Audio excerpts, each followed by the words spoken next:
Welcome to my YouTube channel. My name's Charles, and you're watching Save Our Children TV. Back at it for a brand new video. Now tonight, well, this morning, I have 4 stories for you guys today. And one of our stories takes us to Gwinnett County, Georgia. So Gwinnett County is going to take a name. Now, this case happened back in 2021, and is now going through trial. And it begins for Gwinnett women who are dating. The trial begins for Gwinnett women accused of killing partner's 8-year-old daughter. Now, the other day I was watching the trial, the end of it, and it was a lot of testifying. And if you have not seen that trial, go to Long Crime Network. They got it up there. But the trial taking place December the 11th.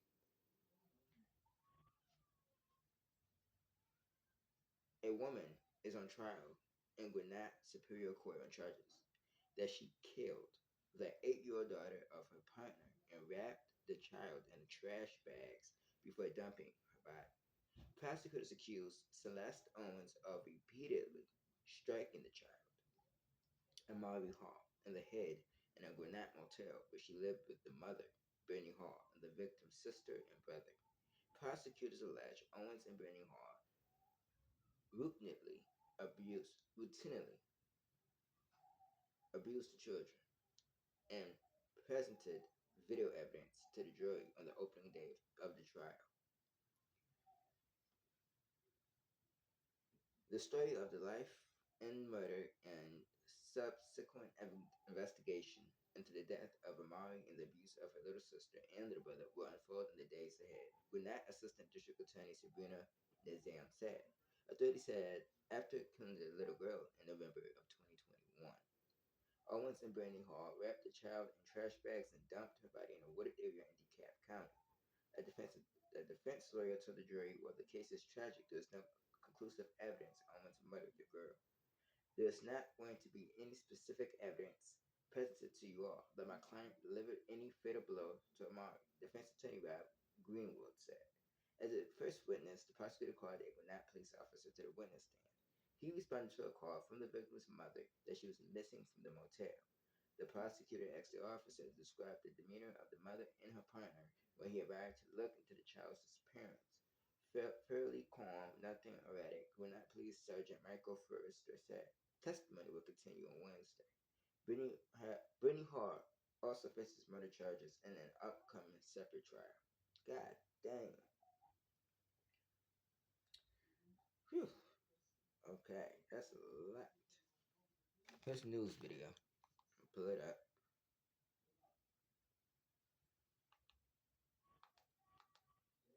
Give me a second. Okay, here's the news video.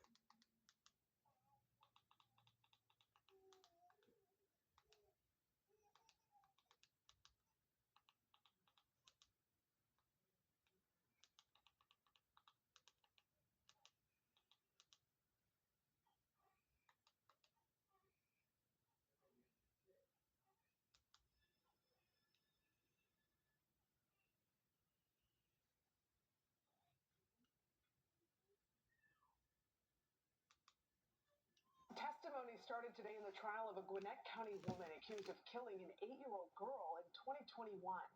Celeste Owens is charged with murdering Amari Hall, her girlfriend's daughter. The girl's mother, Brittany Hall, reported her missing in November of 2021. Amari's body was found days later, dumped in the woods. Alexa Liaco is live in Gwinnett County tonight. Alexa, the victim's grandmother had some emotional testimony today. Yeah, she is still on the stand right now. She was crying when she described her 8-year-old granddaughter who was killed as a sweet little girl who loved to help her cook, and saying they played dress up together. She was very emotional and struggled to get through many of the questions that attorneys had for her today. But that was just one piece of a really emotional day in court. Police also presented cell phone videos they say they found on Celeste Owens' cell phone that showed Celeste Owens and Brittany Hall physically abusing their children. And then Amari's sister, who is now 9 years old, took the stand to describe the last time she saw her sister alive. She had toilet paper in her mouth, and the next morning she wouldn't wake up. Emotional testimony Wednesday from Amari Hall's now 9-year-old little sister. But we tried to wake her up, and then after that, she got put in a container with a lid on it, and got put in the trunk of a car and drove to the Bad Kids Hospital. Celeste Owens is charged with child cruelty, murder, and multiple other charges. Police say Owens hit 8-year-old Amari Hall over the head, killing her, and then put her body in trash bags. Her mother, Brittany Hall, initially called 911 to report Amari missing.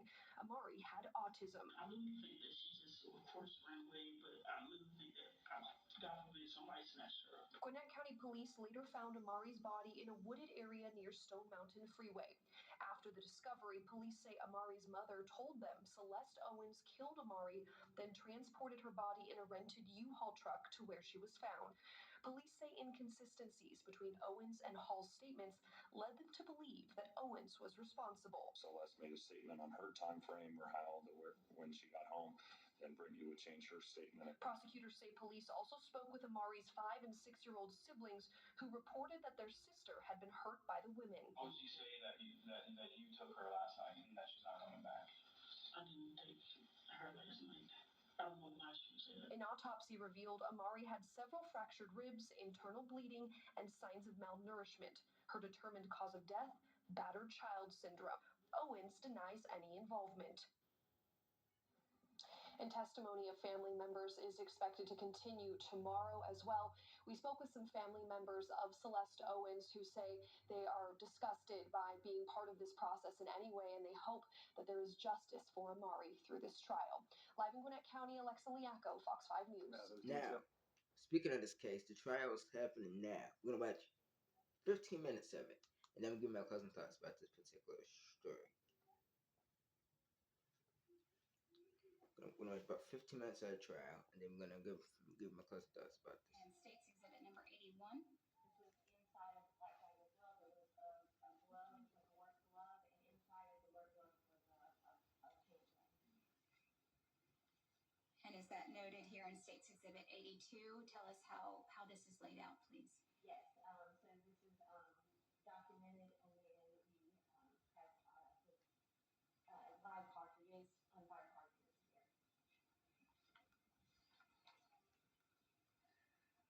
All right, State's Exhibit number 83.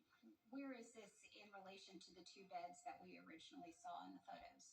All right, so this will be when you first enter, you have your first, your second bed, and then if you turn and look at the wall, it's at that far wall. And the trash cans from the guys that we looked in the window would have been right here. And the jury here are okay standing with the All right, Ms. Johnson, I'm going to move over to State's Exhibit number 84. What is it that we're looking at here? So usually, like I said, when I do my first documentations, I look over and just document everything as it is. And as the case here has the food items included. And we're going to pause. Close thoughts about this particular story. Number one, I shout out to AFC, because he says this all the time. When two women date, especially when you have two sex relationships, those type of relationships sometimes, most of the time, turn abusive. And believe it or not, both partners took part in this horrific crime.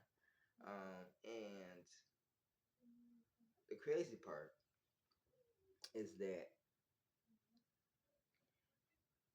the other girl, who is not the mother, the mom's girlfriend, who's on trial now for this, she's charged in a whole different murder in a whole different county. That alone, knowing what she is now charged with, she's never been around your child or any other children. And then you participate in your own child killing, which is, to me, is demonic. Both of you, okay, should be sentenced to death. But Atlanta, unfortunately, because black women don't get as much time as men, unfortunately, there is found guilty. Especially the girlfriend, she's looking at a lot of time, potentially 2 consecutive lifetimes for her separate murder. But I think the mother should get a life without parole, nonetheless, because she knew what type of person she was dealing with, and she still brought this woman around her children. She had other children, and the aspect of this crime happening, this happened in front of other children, and then they killed this child, and um, now those children that are affected by the uh, defendant's behavior, they're going to have to live with this for the rest of their lives as children, because now they don't have a sister because their own mother is responsible for killing their sister, which is demonic. And this trial seems like it's going to be probably a week long trial or two. So I hope both are found guilty. Um, there's enough evidence to convict on this case, but if the state could pursue the death penalty, that would be nice, because then I think it'd be the first time in history that two women, same-sex women, are sentenced to death in a murder case against a child. That would be the first in this country. So I think that they should just convict both of them, and give them as much time as you would give a man, a black man who commit the same type of crime. Keep the victims in your thoughts and prayers. Um, Keep the family in your thoughts and prayers. And I'm very affected about this case in your thoughts and prayers. And these two individuals should never see the light of a day again. Um, it is it's crazy. But speaking of Atlanta, we have another Atlanta story that we're gonna be talking about next. And this story taking us to College Park, Atlanta. Let me pull it up so we can talk about it. College Park, Georgia is gonna take an L on this story right here. College Park, Georgia.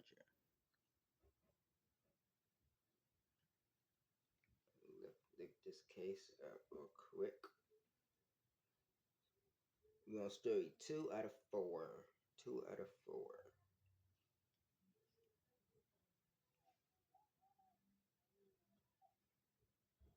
College Park.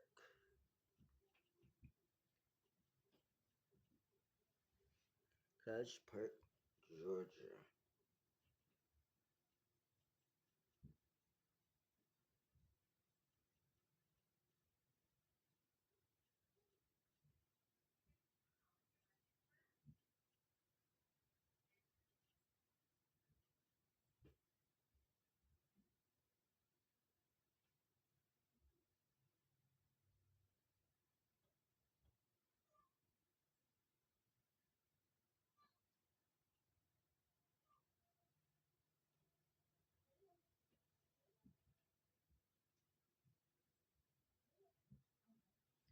Now this is the victim. But in this case, she wasn't murdered, but she died due to negligence of 911, the person who was supposed to help us, of because the ambulance was delayed. The ambulance never came, and she ended up dying after she collapsed. She was 15. She's a black teen from Georgia, and I'm going to read from blacknews.com. Nationwide, 15-year-old black teen from Georgia collapses and dies after the ambulance delay. So the ambulance never came. And okay, this phone.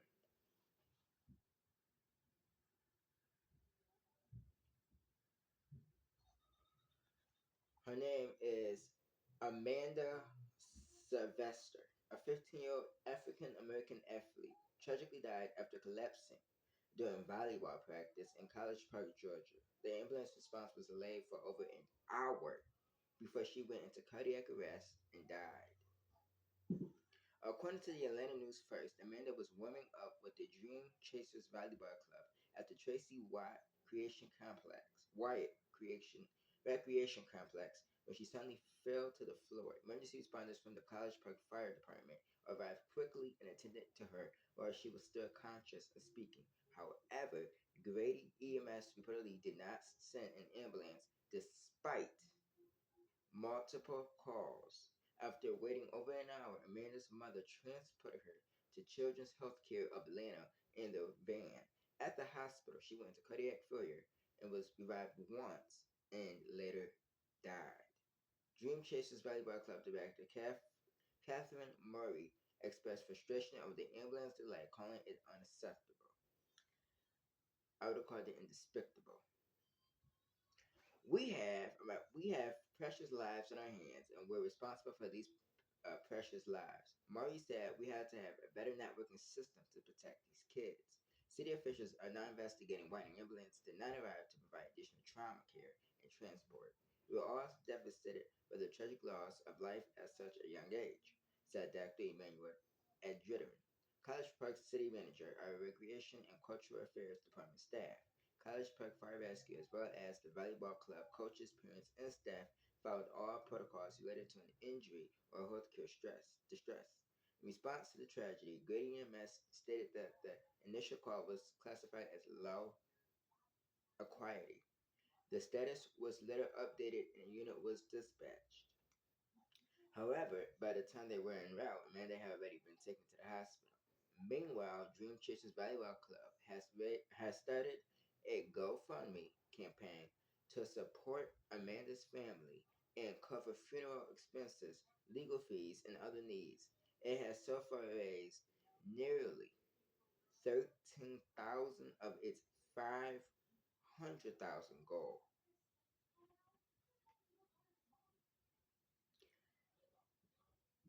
Very tragic story. Now let's pull the story up, and then we're gonna give our thoughts about this story. If I can get to it, if I can get back to it.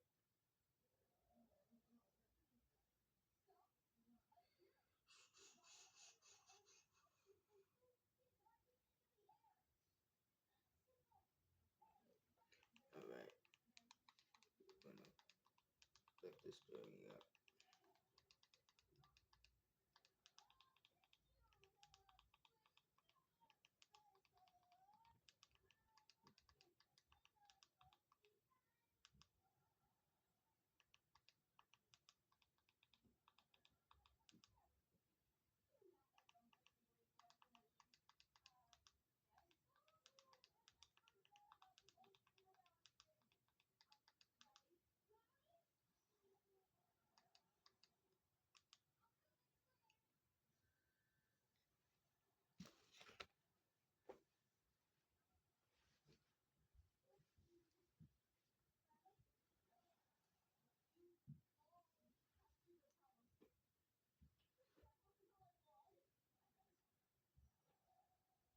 Thanks so much. Tonight, we are learning more about the medical response leading up to the death of a 15-year-old volleyball player who collapsed in College Park last week. Amanda Sylvester was warming up at a club volleyball practice on Thursday when she collapsed. Fulton County officials say first responders from College Park Fire Rescue were there in moments. Sylvester was evaluated, and at that time, her vitals appeared normal. The city says an ambulance from Grady was requested, but never showed up. County officials say Sylvester's mom took her to the hospital where she went into cardiac arrest and died. When we asked about the ambulance never showing up, Grady EMS told us that the call was originally categorized as low acuity, which does not suggest a life threatening emergency. Then they say circumstances changed when they received more information about the patient's medical history. Grady EMS released this statement today saying, in part, while our ambulance was on the way, the fire department canceled the response because the patient had been transported to the hospital by a personal vehicle.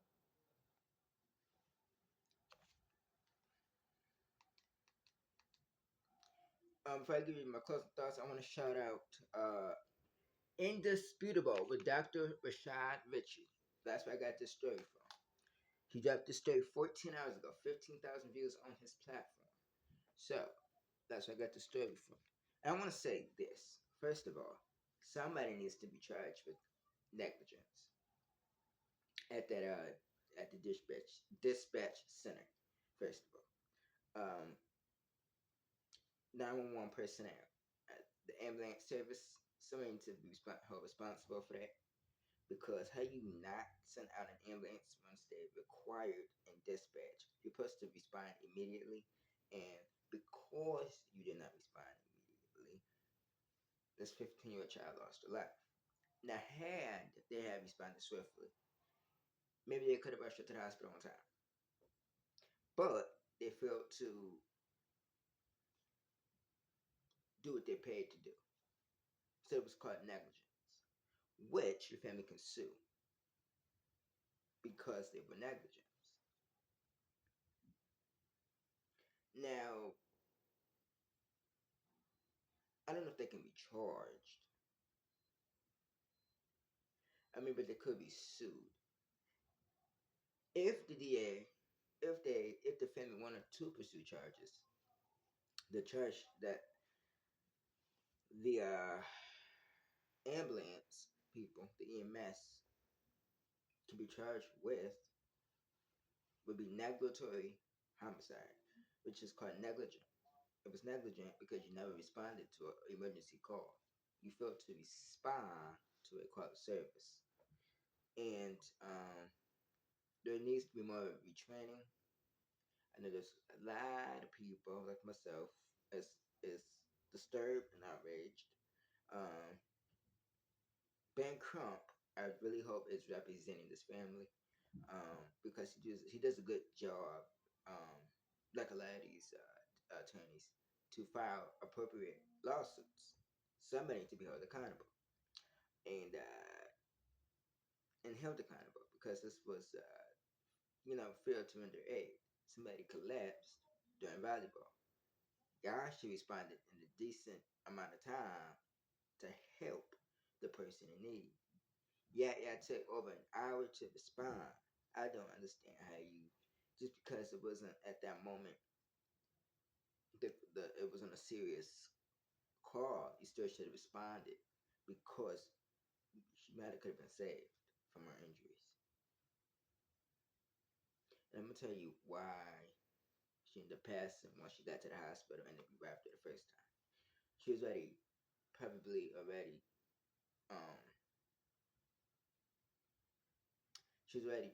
brain dead by the time her parent came to take her to the hospital. And once your brain shuts down for amount of time, and then you get to the hospital and they revive you, and you end up dying again, it's because you lost a lot of brain function. So again, a lot of Atlanta, what I'm saying, needs to be held accountable for this. Somebody to be sued, charged, whole 9 yards. If you ask me, keep her family in thoughts and prayers, and make a awareness to the situation. It's a sad situation. Story 3 out of 4. If this is another Atlanta story, I know something. Twice, two ATL stories in the last half hour. It's 9:49 a.m. Ridgecrest. Let's see what this is at. Ridgecrest.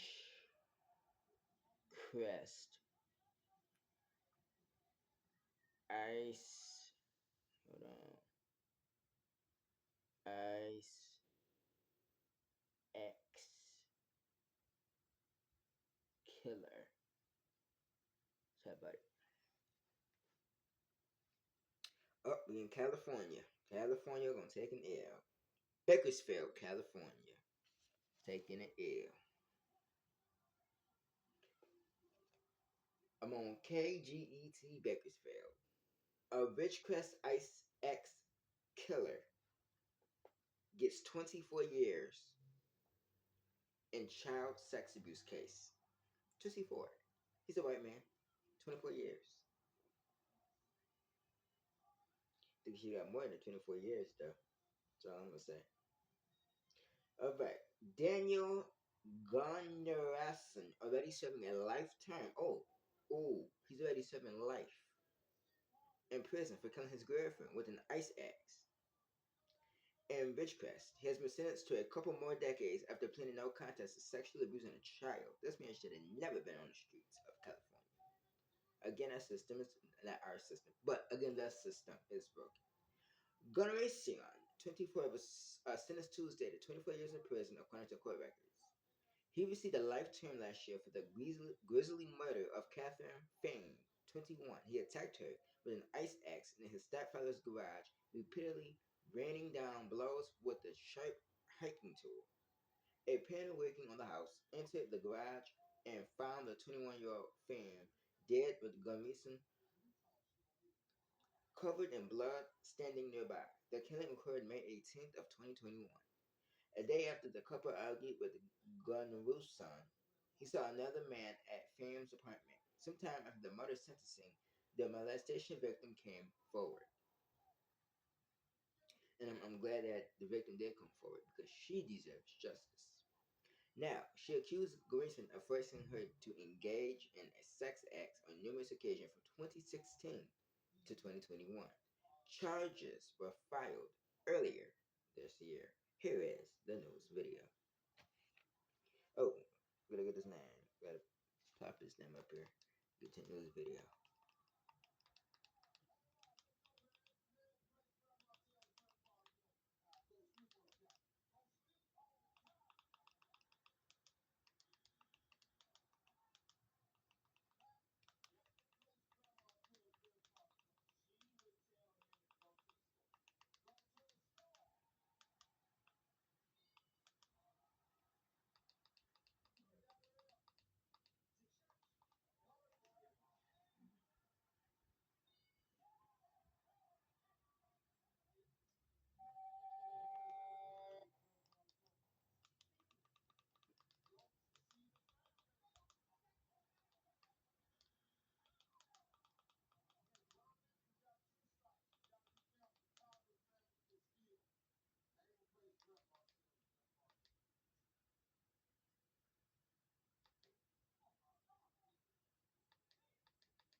Morning, law enforcement.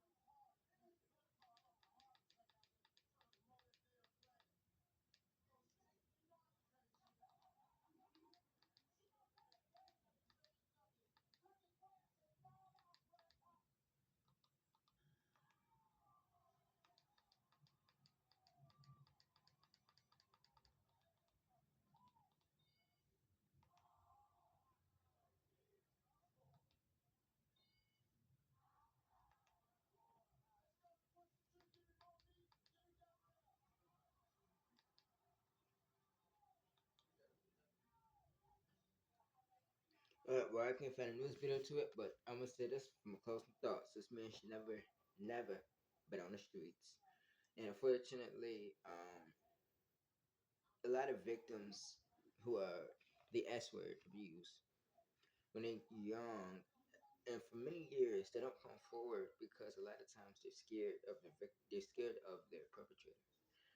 And so it takes some time before they come forward to actually get these individuals prosecuted.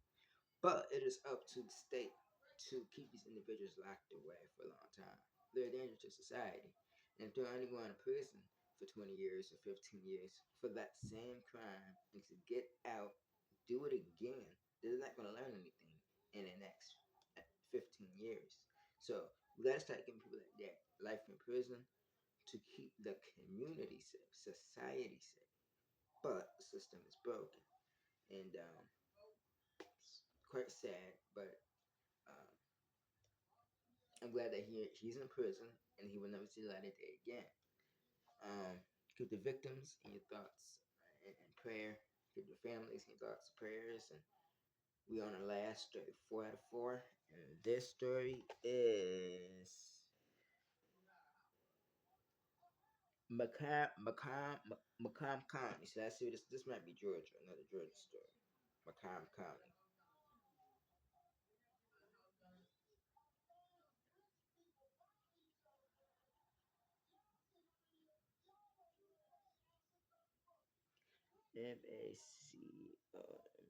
Macomb County.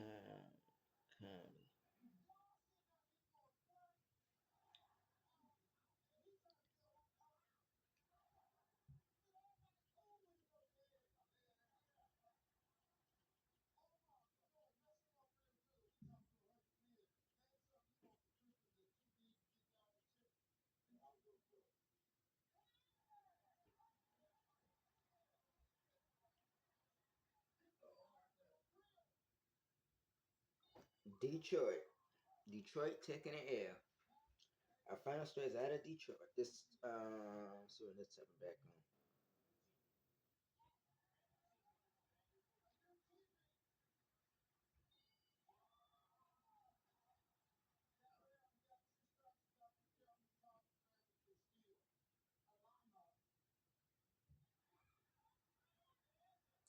2016, September 22nd. So September 22nd in 2016, this is when she committed the crime. Macomb County, that's Detroit again taking a Macomb County woman is convicted of felony murder in the death of her ex-boyfriend's son. These women should not be around children. So Macomb County, Michigan taking a fat old L. Hillary Elp, 46 years old, has been found guilty in the death of her ex-boyfriend's son after a 6-week jury trial in Macomb County. Up was found guilty of felony murder by a Macomb County jury on Monday, December the 9th. That was recently. She is scheduled to be sentenced on Tuesday, January the 28th of 2025 at 8:30 in the morning in Macomb County Circuit Court. On Thursday, September 22nd, 2016, Elp was found guilty of first-degree child abuse of her then-boyfriend's 14-month-old. Let me repeat that again. 14-month-old son, Nicholas Correz, after being hospitalized on May 15th, 2015. Elp was sentenced to 11 to 30 years in the Michigan Department of Corrections on Friday, November the 11th of 2016. The child was left with severe injuries and died due to those injuries on Thursday, January 7th of 2021. He was almost 7 years old at the time of his death.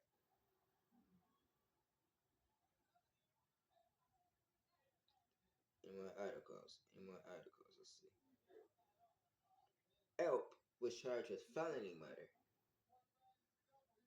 A life. So she's convicted of it. So Elp was charged with felony murder. She was just convicted of it. She faces a life sentence without parole, which is a felony. Now, if the death penalty was on the tip, I think she should have got the death penalty. But we won't stick with the life without parole. So Shorty got 11 to 30, life without parole next year, 2025, on January 28th. Life without parole plus 11, 11, got her 11, let's see, 11 to 30 and life without parole sentence. So she probably got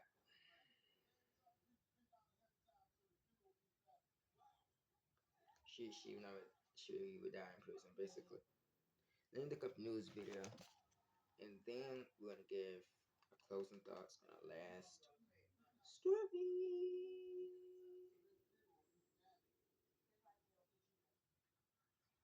Hillary Up. That's her name.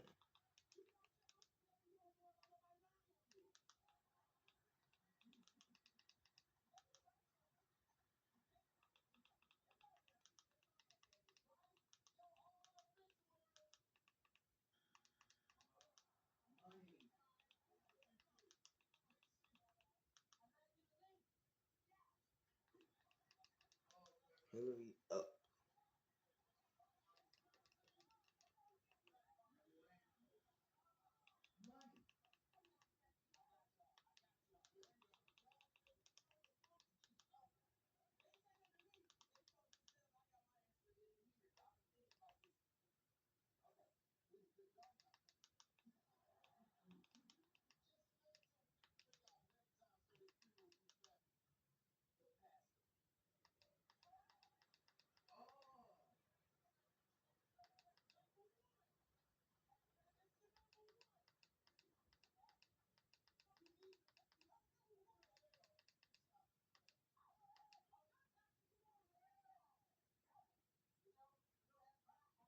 Each year, the Tuesday before Thanksgiving marks. No, I need to find the right video.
Alright, I can't find a news video. I don't know if they what close up about that particular story is she deserved every bit of time she received. And to the father of the child, biological father of the child. Men, please do background checks on these women. That just been getting a woman in your home. Don't know nothing about them. Thinking that because they're women, they can't kill your children. When we see it on a day-to-day basis, men gotta make better decisions. We gotta know who we bring into our children's lives. That is, women today are not as they were back in the 60s and 80s and in the early 90s. So you really gotta do your homework. And she should not have been around anyone's children. You can tell that she don't even like children by the mugshot she took. You could tell evil person you look at. So it's something to think about. And I just hope that this will get the attention of the residents of Michigan. If you care about children, you will be held responsible. You'll be locked up. Male, female, cat, dog. You'll be held responsible, prosecuted to the fullest extent of law, thrown in a cage for the rest of your life, and to think about the actions that you did. Like, comment, and subscribe. Like, comment, subscribe. Get this video. Let's hit for 10K, 10,000, 10,000 views, 10,000 views, and I will come up with a double upload. Get this video, share this video, let everybody know that we're live on this video, and I want to say thank you again for sharing my other video. I appreciate it. Share this one too. Let everybody know that we're live, direct, and we were better witness on this platform. I want to shout out AFC.